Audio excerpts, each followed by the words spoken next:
한동훈 전 대표인데. 자, 지금 재판에서 윤석열 전 대통령하고 곽정근 전 사령관이 한동훈 전 대표 등을 잡아오면 총으로 쏴 죽이고 싶다라는 이 발언 여부를 두고 공방을 한 차례 벌인 바 있습니다. 일단 들어보시죠. 국군의 날이라는 게 군인들의 생일이지 않습니까? 거기서 무슨 뭐 시국 얘기할 그럴 상황은 아니지 않습니까? 그래 말씀하시니 네. 제가 지금까지 말을 못했던 부분을 하겠습니다. 차마 그 말씀을 안 드렸는데 한동훈이하고 일부 정치인들 일부 호명하시면서 당신 앞에 잡아오라 그랬습니다.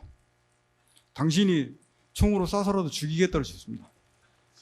오늘 전 대통령께도 그 말씀 안 하셨으면 제가 그 얘기 안 했을 겁니다. 근데 그렇게까지 말씀하시니 제가 그 얘기까지 마저 드렸습니다. 그리고 앞뒤 상황에서 뭐 비상대권 뭐 이런 부분들 분명히 제 기억에 있습니다. 논란이 거세지자 이런 발언이 야당 쪽에서 나왔는데 이것도 논란입니다. 들어보시죠.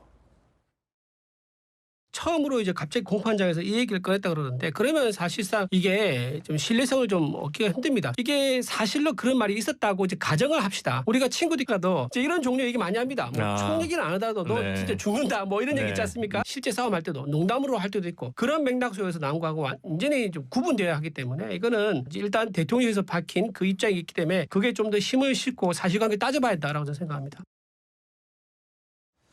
이런 해명이 과연 국민들에게 도움이 될까, 지지자들에게 도움이 될까를 생각해 본다면 또 대변인 선배이신 우리 김유정 의원님 어떻게 보십니까? 친구들끼리도 너 죽는다 이런 표현 왕왕하지 않느냐? 이게 지금 그것과 같은 겁니까?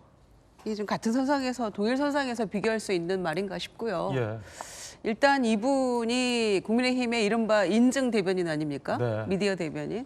미인증도 있나 보죠? 미인증도 있는 것 같습니다. 그러니까 소위 뭐 한동훈 전 대표를 지지하거나 혹은 윤호개인이나 뭐 부정선거 이건 아니다라고 당내에서 쓴소리하는 그런 쪽의 인사들에 대해서는 비인증 패널이다 뭐 이러고 있지 않습니까? 그런데 이제 인증 대변인 중에 한 분인데 대변인이라는 게 뭐 당의 입장을 대변하는 거니까 뭐 개인의 소신보다 이제 당의 입장이 앞서서 그러면 이게 당의 입장이란 말인지 제가 첫째 묻고 싶고요. 네네.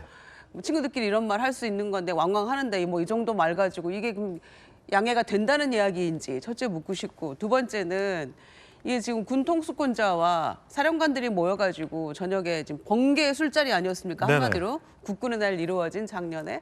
그런데 이 자리에서 대통령과 사령관들이 지금 이런 이야기를 농담처럼 농담 따먹듯이 당시 집권당의 그 대표에 대해서 이런 얘기를 할 수 있었다는 것인지, 그러니까 방어하고 옹호하는 것도 정도가 있어야 되는 거 아닙니까? 정도껏 해라. 네, 그러니까 윤석열 전 대통령하고 지금 이 이준우 대변인인가요? 거의 무슨 영혼의 단짝처럼 느껴집니다. 어떻게 이 말에 대해서 이렇게 옹호하는 그런 이야기를 할 수 있는지. 그러니까 대변인이라고 해도 좀 어느 정도 선은 지켜야 되는 거 아니겠어요? 국민들이 그래 네 말이 맞다 그 정도 얘기는 할 수 있지 이 정도는 돼야 대변인의 본분을 망각하지 않는 수준의 발언이라고 저는 생각하는데 이런 듣기에도 끔찍한 믿을 수 없는 이런 이야기들을 정말 작년 10월 1일 국군의 날 그 비 오던 밤에 이루어졌다고 하는데 여기에 대해서 반박도 못하고 웃으면서 넘어갔잖아요. 윤석열 전 대통령이. 그리고 추가로 묻지도 않았잖아요. 왜냐? 저 입에서 무슨 말이 더 나올지 몰라서라고 저는 생각하거든요. 곽정근 사령관이 욱해서 작심하고 한 발언 같은데 이렇게 얘기했잖아요. 제가 이 말씀까지는 안 드리고 싶었는데 저렇게 말씀하시니까 그날 술 많이 먹고 뭐 시국 얘기할 상황은 아니었지 않냐라고 계속해서 강변을 하니까 제가 말씀드립니다라고 해서 나온 이야기를 당 대변인이 이렇게까지 할 일입니까? 그러니까 여전히 소위 내란 수괴 피의자에 대해서 절연하지 못하고 절연을 못한 정도가 아니라 이 말을 이렇게까지 소위 실드 치면서 해야 된다는 게 정말 더 놀라운 그런 상황인 것 같고요. 이러니까 국민의힘에게 전혀 마음을 다시 열지 못하고 있는 게 아닌가 이런 생각까지 드는 그런 안타까운 현실입니다. 이준우 대변인의 말처럼 저게 친구들 사이 술자리의 농담이었다면 계엄을 하셨으면 안 됐죠. 계엄을 했으면 안 됐죠. 그리고 대통령은 술자리에서도 저런 농담하면 안 됩니다. 그리고 대변인은 저런 논평을 하는 게 도움이 될지를 생각해 봐야 할 것 같습니다. 자, 그런가 하면 이건 또 좀 결이 다른 얘기인데 특검이 계엄 당시 추경호 원내대표에게 구속영장을 청구했습니다. 이건 또 지금까지 얘기와는 결이 다른 얘기입니다. 이게 과연 온당한 처사냐를 두고도 여야 간의 치열한 설전입니다. 내란 특검팀이 추경호 당시 원내대표를 구속영장 청구했어요. 이유는 윤 전 대통령과 계엄 동조 공감대가 있었던 거 아니냐. 본회의장 이탈 요청 한동훈 전 대표에게 이쪽으로 와라 라고 전화한 게 계엄 해제를 방해하려 했던 거 아니냐 라며 구속영장을 청구했다. 이건 지금까지 논란과는 또 조금은 결이 다릅니다. 자, 한동훈 전 대표도 이 구속영장은 바람직하지 않다라고 비판했습니다. 추경호 원내대표, 한동훈 전 대표는 완전히 결이 다르죠. 계엄을 사전에 알거나 도운 것이 아닌 이상 계엄 해제 표기를 불참했다는 이유만으로 구속되어서는 안 된다. 특검의 조치도 온당치 못하고 이 영장 기각돼야 된다. 한동훈 전 대표 이렇게 얘기했고요. 개혁신당의 이준석 대표도 국회의원의 표결과 그 부수적 행동을 비판하고 표로 심판하는 걸 넘어서 형사처벌의 대상으로 삼는 순간 우리는 또 다른 삼권 분립의 붕괴를 맛보게 될 것이다 라며 특검을 강하게 비판했습니다. 정익진 변호사님. 그 당시 추경호 의원이 원내대표였잖아요. 그러니까 정치적으로 저런 행동을 한 게 과연 합리적이고 타당한 것이었나. 정치적인 건 좀 다른 문제인 것 같고 그다음에 이제 법적인 문제는 완전히 다른 문제 아니겠습니까? 왜냐하면 대통령에게는 어떤 권한이냐면 계엄을 선포할 수 있는 권한이 있어요. 대통령이 생각하기에 내가 지금 뭐 예컨대 뭐 이렇게 좀 정신이 막 이래가지고 지금 우리나라 계엄이 선포가 될 만한 그런 상황이다 생각해가지고 계엄 선포하는 거는 대통령의 권한인데 그런데 국회에는 어떤 권한이 있느냐? 그렇게 대통령이 선포한 그 계엄에 대해서 이거를 해제를 요구할 수 있는 권한 아니겠습니까? 그런데 그 권한은 국회라고 하는 기관 하나에 있는 게 아니라 그 국회를 구성하는 국회의원들 300명의 각자의 그 뜻 아니겠습니까? 예. 그러니까 예컨대 추경호 원내대표 같은 경우에는 계엄이 필요했다라고 생각해서 나는 계엄 해제를 원하지 않았다 이렇게 이야기할 수도 있는 거예요. 그런데 거기에 대해서는 완전히 그야말로 그러니까 그 국회가 계엄 해제 요구를 해결할 행사할지 여부는 국회의원 개개인들의 의사에 달린 거 아니겠습니까? 그러니까 예컨대 만약에 추경호 원내대표가 내가 이제 계엄 해제를 원하는 그런 국회의원들 그 당시 여당 의원들에 대해서 강압적으로 그걸 못하게 했다라고 하면 또 모르겠는데 그게 아니고 저 정도 한 것만 가지고 예를 들어서 저게 심지어 뭐 내란에 동조하고 아주 중요한 임무에 종사한 것이었다라고 판단이 될 수 있을까? 이거는 법원에서 적절하게 판단할 것이 아닌가 생각됩니다. 예. 안영환 의원님 어떻게 보십니까?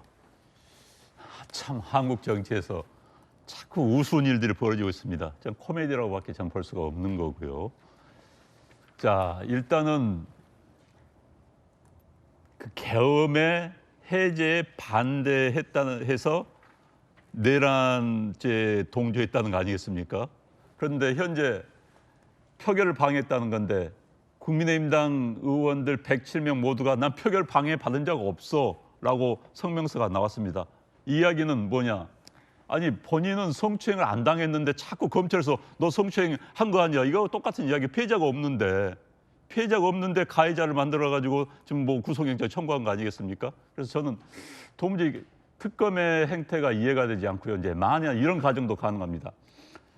저기 지금 투표를 막았다는 이야기는 투표에 가서 찬성하는 걸 막았다는 것을 전제로 하기 때문에 문제되는 거 아니겠습니까? 예. 찬성을 막기 위해서 내란에 공조했다. 그런데 그럼 저 의원들 가운데 상당수는 난 그러니까는 해제에 반대하러 갔어라고 한 것을 주장하는 사람도 있을 거 아니에요. 예. 그 사람들 막았다고 친다면 어떻게 되겠습니까?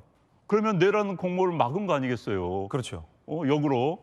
그리고 또 저는 정말 특검이 이 상황이 아니어서 천만 다행인데 만약에 일부 이제 국회에 갖다 칩시다. 107명의 국회의원들 전부. 그래서 일부 국회의원들이 상당수가 계엄 해제에 반대했다 칩시다. 그럼 그 사람들 지금 내란은 공조범이고 내란 공범입니까? 대한민국 헌법은 헌법 45조에 국회의원은 국회에서의 발언과 표결에 대해서는 국회 밖에서 책임을 지지 않습니다. 그런데 현재 특검의 논리라고 한다면은 국회에서 표결에 만약에 해제 표결에 반대한 사람들은 내란범들이에요. 어떻게 처벌할 거예요? 헌법이 그렇게 했는데. 그래서 저는 이 추경호 전 원내대표에 대한 구속영장 청구가 논리적으로 전혀 이해가 되지 않습니다. 전혀. 저는 뭐 기각될 가능성이 높다고 보여지고요. 자꾸 저는 내란 특검에 이런 이야기 해주고 싶어요. 과거에 우리 간첩 잡을 때요. 간첩이 단독범일 수 있어요. 그런데 간첩 잡을 때 또 틀이 크게 보려면은 도표를 만듭니다. 그래서 자금책, 실행책 착착 만들어서 하는 그런 악습이 있었습니다. 과거에 정보기관에서. 그런데 지금 특검에 내란이 형성하려면은 대통령을 휘하로 해서 군부, 행정부, 한덕수 총리를 한 전제로 한 행정부, 그다음에 여당, 또 사법부, 그러니까 뭔가 역할을 해야만이 내란이라는 게 완성된 작품이 되지 않겠습니까? 그렇지만 수사 결과 아마도 제 추측은 그렇습니다. 정말 어느 황당한 군통수권자가 고등학교 선후배 몇 명과 함께 정신 나간 점쟁이 전직 장군과 함께 짠, 그래서 그 명령에 복종할 수밖에 없는 장성들 동원한 그런 사건으로 황당한 사건으로 끝날 가능성이 저는 굉장히 높다고 봐요. 그리고 지금까지 언론에 보도된 거 이상으로 나오기가 굉장히 어려울 겁니다. 그런데 그렇다 보면 이제 너 수사 뭐 했어라는 이야기가 나올 수밖에 없습니다.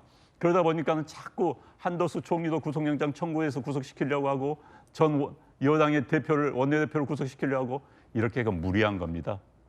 적재한 선에서 멈춰야지 과도한 프레임을 짜가지고 내란죄를 내란이란 거대한 틀을 만들려고 하는 거 윤 대통령 계엄한 거 잘못됐습니다. 어느 선에서 멈춰야 되는 건데 과도한 수사 그거야말로 과거 현재 여당이 비난했던 이른바 프레임 수사, 상상 수사의 범죄에 들어가지 않는가 싶습니다. 네, 절제가 필요합니다. 안영환님 의견과 또 야당 측 의견 전해드렸습니다.